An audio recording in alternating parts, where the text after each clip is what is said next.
आज आप चुनाव जीतना चाहते हैं तो आज का विशेषांक आपके लिए है। जीवन के सबसे कठिन क्षेत्र जिसे राजयोग कहा जाता है में बहुत सारी विडंबनाएं हैं और यूँ कहा जाए कि यदि भाग्य का कनेक्शन होता है तभी यह योग बन पाता है। आप चाहे जिस किसी क्षेत्र में हो और ख्याति अर्जित कर रहे हो, लेकिन अपने कुंडली को, जन्म कुंडली को किसी विशेषज्ञ से वाचन करवा लीजिए, उसका परीक्षण करवा लीजिए और योग बनता है, तभी आप इस फील्ड में आने का प्रयास कीजिए। आइए समझने का प्रयास करते हैं कि किन परिस्थितियों में राजयोग बनता है, और जब यदि आपके कुंडली में राजयोग बनता हो तो आपको निश्चित रूप से इस क्षेत्र में आना चाहिए। यदि राजयोग आपके कुंडली में नहीं बनता है और वास्तु आपके अनुकूल नहीं है तो आपको किसी भी परिस्थिति में इस कठिन क्षेत्र में नहीं आना चाहिए। आइए इसको समझने का प्रयास करते हैं। हमारा ज्योतिष कहता है कि आपके कुंडली में जब चंद्रमा, सूर्य और जब मंगल मजबूत स्थिति में है तब आपको राजनीति में आना चाहिए। ये ग्रह जब मजबूत स्थिति में होते हैं तब आदमी शासन और प्रशासन में निश्चित रूप से जाता है। जितने आईएएस अधिकारी होते हैं या जितने प्रशासनिक पदाधिकारी होते हैं, उनके जन्म कुंडलियों में प्रायः ऐसा देखा गया है। कहावत है कि राजनीति इतना आसान नहीं है। राजनीति करने वाले साम, दाम, दंड, भेद सभी नीतियों को अपनाते हैं, और जो लोग इस तरह की नीतियों का अनुसरण करते हैं उनका जन्म कुंडली निश्चित रूप से काफ़ी प्रबल होता है। आमतौर पर माना गया है कि जनता, शासन और शक्ति का संयोग ही राजनीति है। यदि जनता के बीच में हम रहते हैं तो हमें शासन से लगाव हो जाता है, और जब शासन से लगाव होता है तो हमें शक्ति संयोग करने की इच्छा प्रबल होती है। जनता में लोकप्रिय होने के लिए हमें चंद्रमा और सूर्य का जन्म कुंडली में, हमारे जन्म कुंडली में मजबूत होना आवश्यक है। शक्ति के लिए मंगल का मजबूत होना बहुत आवश्यक है। जब इतने सारे ग्रह मिलते हैं तब जाकर के कोई व्यक्ति राजनेता बन पाता है। यदि इतनी सारी स्थितियां आपके जन्म कुंडली में प्रबल नहीं हैं तो जब कभी टिकट लेने की बारी आती है तो आपको किनारे कर दिया जाए। इसलिए अपने जन्म कुंडली की विवेचना कराकर, जब आपके अंदर में तीव्र संवेदना की गहरी अनुभूति हो, जब आपकी अंदर में सपने हिलोरे लेने लगे, तो संभावनाओं के तलाश करने के पहले आपको अपने जन्म कुंडली का एक बार वाचन करवाना चाहिए। आइए हम लोग समझने का प्रयास करते हैं कि असफल होने का क्या कारण होता है। जन्म कुंडली में चंद्रमा के कमजोर होने पर राजनीति में असफलताएं आती हैं। ऐसी स्थिति में कभी कभी एक ग्रह भी यदि प्रबल है तो वह राजयोग लगा देता है। भारत में एक ऐसे राजनेता हुए जिनका एक ग्रह प्रबल था उनके जन्म कुंडली में, तो उनका राजयोग लग गया था। आपने आदरणीय विश्वनाथ प्रताप सिंह जी का नाम तो सुना ही होगा। उनके जन्म कुंडली में एक ग्रह प्रबल था तो उनको राजयोग हो गया था, और एक ग्रह प्रबल होने पर राजयोग लंबे समय तक नहीं रह पाता है। कुंडली में यदि राहु का कोई नकारात्मक योग बनता है तो भी वह योग आपको राजनीति में आने पर असफल कर देता है। जैसे अगर कुंडली में बृहस्पति राहु है, शनि राहु है, सूर्य राहु है, चंद्र राहु है, मंगल राहु है, तो इनकी उपस्थिति से भी व्यक्ति राजनीति में असफल होकर संघर्ष करने लगता है। ऐसी स्थिति में व्यक्ति को,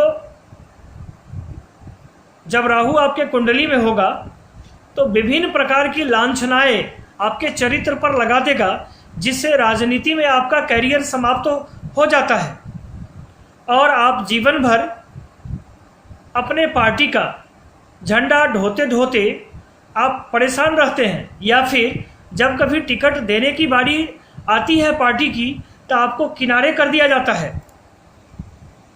आपने कई ऐसे हस्तियों को देखा होगा जो कई क्षेत्रों में, जैसे औद्योगिक घराने से आते हैं, फिल्म इंडस्ट्री से आते हैं। ऐसे लोग भी जब जीवन में अत्यंत ख्याति प्राप्त कर लेते हैं तो उन्हें जनता, शासन और शक्ति संयोग का ऐसे लोगों के जन्म कुंडली में मूलांक 2, 5, 6 और 9 वालों को भी राजनीति में सफलता पाने में समस्या आती है। ऐसे लोग कई क्षेत्रों से आते हैं, जैसे फिल्म इंडस्ट्री से, जैसे औद्योगिक घराने से, अन्य भी कई क्षेत्रों से, सामाजिक सद्भाव से, कई क्षेत्रों से आते हैं जिनके जीवन में ख्याति शिखर पर पहुंच गया होता है।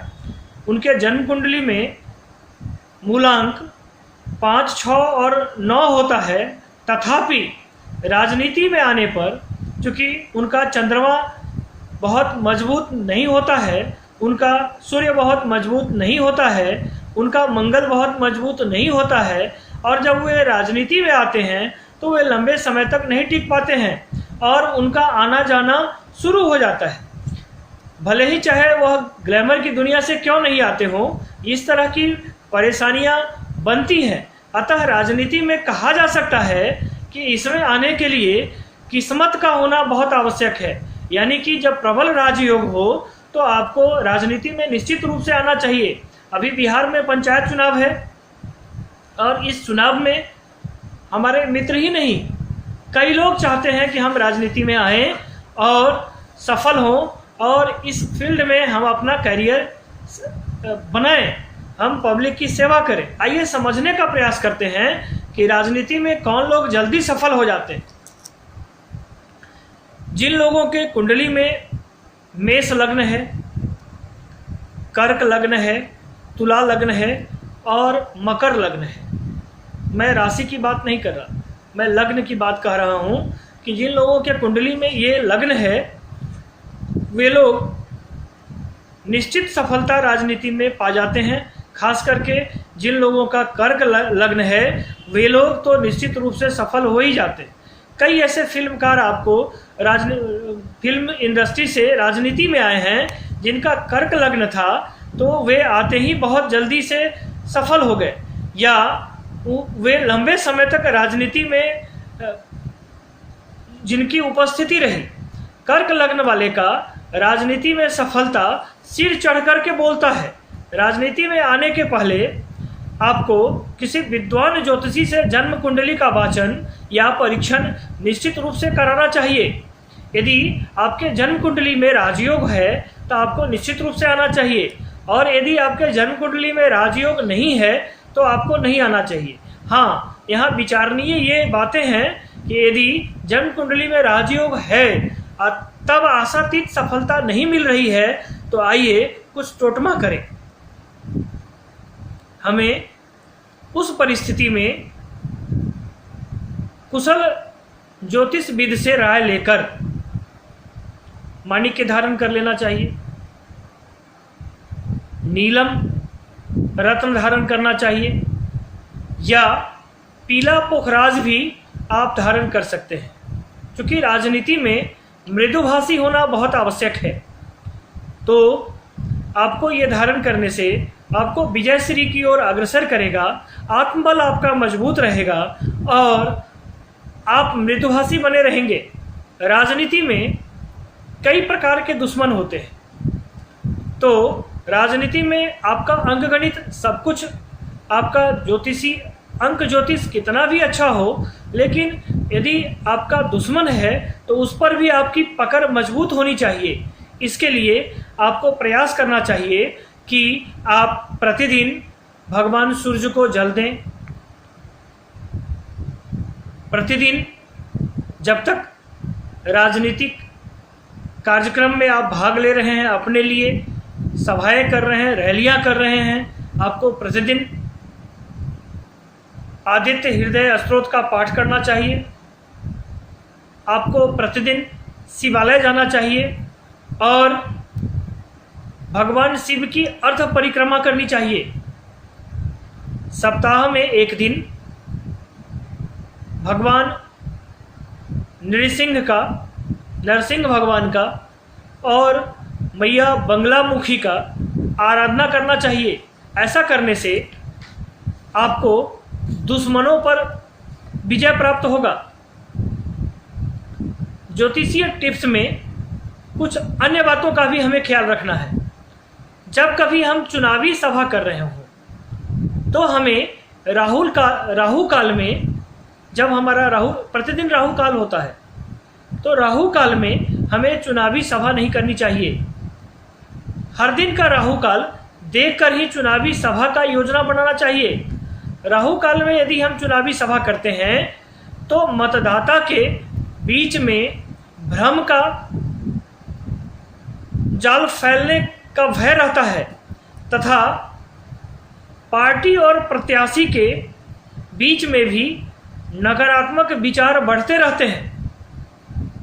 यदि राहु काल में आप आम सभा करते हैं तो उस समय भी सभा में भगदड़ या विवाद होने की स्थिति उत्पन्न होने लगती है। अतः इस काल में कोशिश करना चाहिए कि राहु काल में नॉमिनेशन का भी कार्य नहीं होना चाहिए।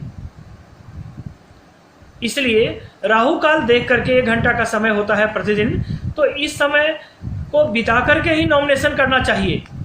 राहु काल में मैंने आपको बताया है कि राहु काल प्रतिदिन अलग अलग होता है, तो इसका आपको ख्याल करना है। प्राचीन काल में भी राजा महाराजा जब हुआ करते थे तो वे सभी जब अपने विरोधी राजाओं के राज्य पर आक्रमण करते थे तो वे सभी भी आक्रमण करने के पहले विजयी नक्षत्र का हमेशा ख्याल रखते थे और विजयी नक्षत्र में वे प्रयास करते थे कि हम आक्रमण करें और विपक्षी महाराजाओं के राज्य पर अधिकार कर लें।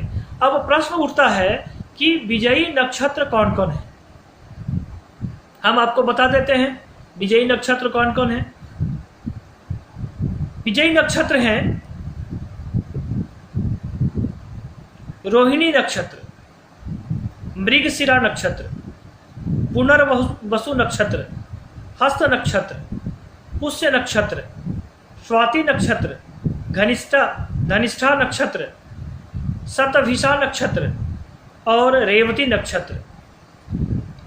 इन विजयी नक्षत्रों में हमें प्रचार अभियान चलाना चाहिए और इन्हीं विजयी नक्षत्रों में हमें नॉमिनेशन भी करना चाहिए। अब जब हम नॉमिनेशन करते हैं तो उसके बाद हमें चुनाव आयोग के तरफ से सिंबल मिलता है और उस सिंबल को हम लोग ध्वज के रूप में उपयोग करते हैं। तो जहां प्रत्याशी का कार्यालय हो या जहां प्रत्याशी का आवास हो तो वहां ध्वज कहाँ लगाना चाहिए, यह वास्तु का टिप्स है। इसको आप निश्चित रूप से याद रखेंगे। यदि आप ध्वज पूर्व दिशा में लगाते हैं तो वास्तुशास्त्र कहता है कि कसम कस के साथ, गुत्था गुत्थी के साथ विजय हो सकती है। यदि आप आग्नेय दिशा में लगाते हैं तो विवाद के साथ आपकी पराजय निश्चित है। यदि पश्चिम दिशा में लगाते हैं तो आप चाहे कितना भी परिश्रम कर लीजिए लेकिन वोट आप अपने पक्ष में नहीं करा पाते। कितना प्रबल वास्तु है, इसको समझने का आपको प्रयास करना है कि आपको अपने कार्यालय में और आपको अपने घर में जो चुनाव आयोग से आपको सिंबल मिलता है या पार्टी का जो सिंबल मिलता है उसका ध्वज आपको इन दिशाओं में नहीं लगाना है। यदि आप बाएं कोण में लगाते हैं तो आपके विरोध में सब मतदान होने की संभावना रहती है और पराजय आपकी निश्चित रहती। तब प्रश्न उठता है कि हमें पार्टी का झंडा कहाँ लगाना चाहिए। तो हमें पार्टी का झंडा नैऋत्य कोण यानी कि दक्षिण पश्चिम में लगाना चाहिए। यदि आप ईशान में यानी उत्तर पूर्व में झंडा लगाते हैं तब क्या होगा? तो उस परिस्थिति में विजय अकस्मात होने की संभावना रहती है। लेकिन यहाँ आपको ख्याल ये रखना है कि जब आप नैऋत्य कोण में आप झंडा लगा रहे हैं दक्षिण पश्चिम में, तो उससे सबसे ऊंचा झंडा जो होगा वो दक्षिण पश्चिम का होगा, और उसके बाद जब हम झंडा करेंगे तो हमारा झंडा उससे नीचा होगा उत्तर और पूर्व का। ईशान कोण में यदि हम झंडा लगाते हैं तो उससे नीचा झंडा हमें लगाना है। अब कुछ और बातें हैं जिस पर हमें, उत्तर दिशा में यदि हम झंडा लगाते हैं तो चुनाव में हमारा धन अधिक व्यय होता है, धन की बर्बादी होती है और जीत हमारे नसीब में नहीं आ पाता है। वास्तुशास्त्र में, अंक ज्योतिष में भोजन की भी व्याख्या की गई है कि हमको किस दिन क्या खा करके चुनाव अभियान में जाना चाहिए। किस दिन नॉमिनेशन देने जा रहे हों तो हमें क्या खा करके नॉमिनेशन देना चाहिए। यदि रविवार के दिन हम चुनाव अभियान में जाते हैं, पहले तो हमको राहु काल में नहीं जाना है, राहु काल का हमेशा ख्याल करके ही चुनाव अभियान में जाना है। और रविवार के दिन यदि हम जाते हैं तो हमें जाने के समय में एक पान खा लेना है। मान लीजिए आप धूम्रपान नहीं करते हैं तो आपको एक मिठाई पान सही, मीठा मसाला वाला, लेकिन एक पान खा के जाना है। रविवार को आप यात्रा करते हैं तब चुनावी सभा में जाते हैं तो सोमवार को यदि आप चुनावी सभा में जाते हैं तो आपको, चंद्रमा का दिन है सोमवार, तो इस दिन आपको चावल और दूध से बने हुए खीर खा करके आपको जाना चाहिए। यदि आप मंगलवार को जाते हैं, हनुमान जी की कृपा होगी, गुड़ खा करके, मिठा खाकर जाना चाहिए। यदि आप बुधवार को जाते हैं तो 2 साबुत बुनिया ही सही, धनिया 2 साबुत धनिया ही सही, लेकिन 2 धनिया आपको मुंह में रख करके तब जाना है। यदि आप गुरुवार को जाते हैं तो 2 जीरा खा करके जाना है। यदि आप शुक्रवार को जाते हैं तो याद रखिएगा शुक्रवार को खट्टा निषेध है, लेकिन आपको ताज़ा दही खा करके जाना है। आपकी सभाएं अच्छी होंगी। यदि आप नॉमिनेशन में जा रहे हैं इन दिनों में किसी एक दिन, तो आपको ये सभी भोज्य पदार्थों को खा के ही जाना है। और यदि आप शनिवार को जाते हैं तो 1 टुकड़ा ही सही, 2 टुकड़ा ही सही, आपको अदरक का 1-2 टुकड़ा खा करके जाना चाहिए। और इन सभी संभावनाओं का तलाश करते हुए तब आपको राजनीति करने का प्लान बनाना चाहिए। यदि आप राजनीति में आते हैं तो यह सबसे कठिन काम है। राजयोग ये इतना आसान नहीं है। आप चाहे जितना भी जनता का सेवा कर लीजिए, आप चाहे जितने भी पैसे वाले हों, लेकिन किस्मत का कनेक्शन तो है। नहीं तो राजकुल में भी जन्म हो करके यदि योग नहीं रहता है, राजयोग, तो आदमी सत्ताधीश नहीं हो पाता है। और चाय वाले के घर में भी रह करके यदि वह राजयोग उनके कुंडली में होता है तो प्रबल राजयोग होने के कारण प्रधानमंत्री बन जाते हैं। इसलिए हमें इसका प्रयास निश्चित रूप से करना चाहिए। आज जो मेरे पास जानकारी थी हमने आपसे शेयर किया। जो जनप्रतिनिधि बनना चाहते हैं, मेरी ओर से जीत की उनको अग्रिम शुभकामनाएं हैं कि आपकी जीत हो। आप चाहते हैं कि आपके सभी बंधु बांधव जो आपके वेल विशर हैं वे सभी इस राजनीति में आएं और इस राजनीति के अखाड़े में ताल ठोक करके प्रचंड बहुमत से जीते और सरकार में आए। तो आपसे आग्रह है, यह वीडियो मैंने बड़ी मेहनत करके बनाया है, एक लाइक कर दीजिएगा, चैनल को सब्सक्राइब कर लीजिएगा यदि आप नए हैं तो, और आप इस वीडियो को देख रहे हैं और यदि आप राजनीति के क्षेत्र से नहीं हैं तो आग्रह है कि उन राजनीतिज्ञों तक इसको शेयर कर दीजिएगा जिनको इसकी बहुत ज़रूरत है। इन्हीं शब्दों के साथ आपसे विदा हो रहा हूँ। फिर आऊँगा एक नई ऊर्जा के साथ जिसमें नई दिशा आपको देने का प्रयास करूँगा। तब तक के लिए विदा चाहता हूँ। जय हिंद।